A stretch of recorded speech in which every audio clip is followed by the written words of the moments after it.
हम सब ईद मनाते हैं, सेवैयां खाते हैं, नए कपड़े पहनते हैं, लेकिन क्या कभी सोचा है कि ये सब शुरू कैसे हुआ? चलिए आज पहली ईद उल फित्र की कहानी की गहराइयों में उतरते हैं। तो सवाल यही है, जब पहली बार ईद मनाई गई तो वो दिन कैसा था, माहौल कैसा था और वजह क्या थी? आइए इस कहानी की परतों को एक एक करके खोलते हैं। हमारी आज की ये जो पूरी पड़ताल है वो इस ऐतिहासिक सारांश पर आधारित है। यही हमें सीधे पहली ईद के उस माहौल में ले जाएगा।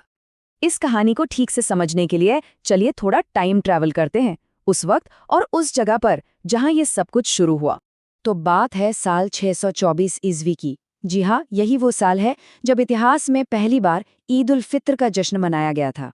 ये सब हुआ था मदीना शहर में, और ये उस वाक़ये के ठीक 2 साल बाद की बात है जिसे हिजरत कहते हैं।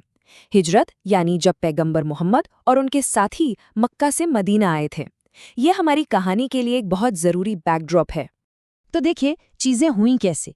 सबसे पहले हिजरत हुई, फिर पहली बार रमजान के रोजे रखे गए और फिर लगभग उसी वक्त बद्र की लड़ाई में जीत मिली और उसके फौरन बाद पहली ईद मनाई गई। और यहीं पर कहानी बहुत दिलचस्प हो जाती है, क्योंकि पहली ईद सिर्फ एक वजह से नहीं मनाई गई थी, बल्कि इसके पीछे 2 बहुत बड़ी वजह थीं जो एक ही वक्त पर सामने आईं। देखिए, सोर्स में साफ साफ लिखा है कि ये जश्न रोजे पूरे होने के बाद और बद्र की लड़ाई में जीत के बाद मनाया गया। मतलब एक साथ 2-2 खुशियों का मौका था। तो इसे ऐसे समझिए, एक तरफ थी एक रूहानी कामयाबी, यानी पहली बार रमजान के पूरे महीने के रोजे सफलतापूर्वक पूरे किए गए थे, और दूसरी तरफ थी एक बहुत बड़ी दुनियावी कामयाबी, यानी बद्र की लड़ाई में मिली एक निर्णायक जीत। ये दोनों चीजें एक साथ आ मिली। और इस लम्हे को और भी खास ये बात बनाती है कि पैगंबर मोहम्मद ने खुद पहली ईद की नमाज पढ़ाई। यहीं से उस रिवायत की बुनियाद पड़ी जो आज तक सदियों बाद भी निभाई जाती है। तो ये तो हो गई शुरुआत की कहानी। अब सवाल ये है कि उस पहली ईद से लेकर आज की ईद तक क्या-क्या चीजें हैं जो वैसी की वैसी चली आ रही हैं। देखते हैं कि जश्न का कौन सा हिस्सा समय की कसौटी पर खरा उतरा है। आज भी ईद उल फित्र की 3 सबसे खास बातें हैं।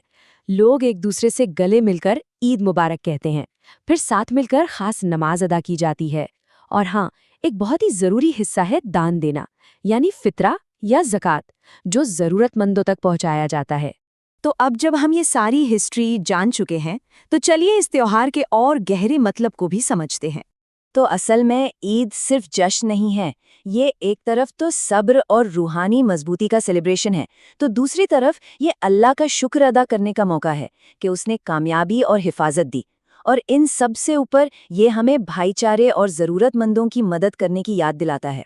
और ये सारी बातें हमें एक बहुत ही गहरे सवाल पर लाकर छोड़ देती हैं। सोचिए, ये जानना कि इस त्योहार की जड़ें इबादत और जीत दोनों से जुड़ी हैं, ये आज हमारे लिए ईद के मायने को कितना और गहरा बना देता है ना? एक ऐसा सवाल जो यकीनन इतिहास को आज से जोड़ता है।